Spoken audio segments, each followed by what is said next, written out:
மதுரை, பெங்களூரு, நாகர்கோவில், சென்னை வந்தே பாரத் ரயில் சேவை இம்மாத இறுதியில் தொடங்கும் என்று தெற்கு ரயில்வே தெரிவித்துள்ளது. 2 ரயில் சேவைகளையும் பிரதமர் நரேந்திர மோடி தொடங்கி வைக்க இருப்பதாகவும் தெற்கு ரயில்வே தகவல் கொடுத்திருக்கிறது. அதனை அண்மை செய்தியாக பார்க்கிறோம். ஏற்கனவே சென்னை நெல்லை, சென்னை கோவை, சென்னை மைசூர் வழித்தடங்களில் வந்தே பாரத் ரயில்கள் இயக்கப்படுகின்றன. தற்பொழுது கூடுதலாக மதுரை, பெங்களூரு, நாகர்கோவில், சென்னை வந்தே பாரத் ரயில் சேவைகள் இம்மாத இறுதியில் தொடங்கப்படும் என்று தெற்கு ரயில்வே தகவல் அளித்துள்ளது.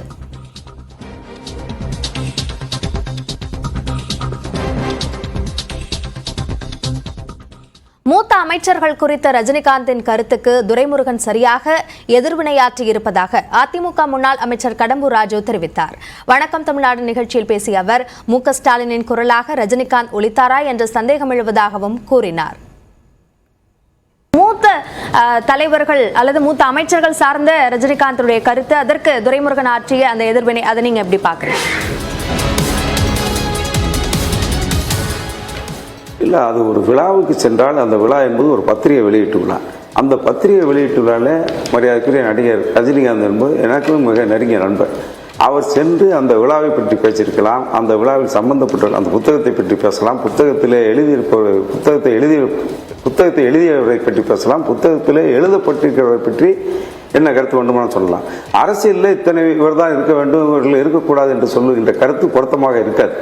அதைத்தான் எதிர்வினையாக துரைமுருகன் நாட்டிருக்கின்றார். அரசியலில் எப்படி என்றால் சினிமா துறையில் எப்படி இருக்கலாம் என்ற கருத்து, அவர் கருத்து சரியான கருத்தாகத்தான் பார்க்கப்படுகிறது.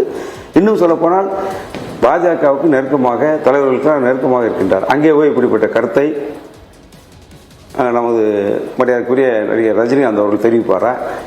அரசியலில் அனுபவம், முதிர்ச்சி உள்ளவர்கள் வழிகாட்டுதல் இருந்தால்தான் எந்த ஒரு இயக்கமும் சரியாக இருக்கும்.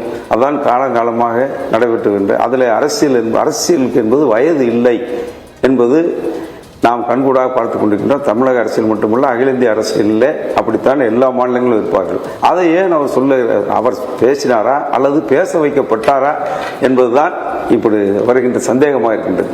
இது ரஜினிகாந்தனுடைய கருத்தா, இல்லை உதயநிதியுடைய வாய்ஸாக ரஜினி பேசினாரா, இல்லை மு.க.ஸ்டாலினோட வாய்ஸாக ரஜினி பேசினாரா என்பதுதான் இன்றைக்கு விவாத பொருளாக இருக்கின்றது என்பதுதான் எங்களுடைய கருத்து.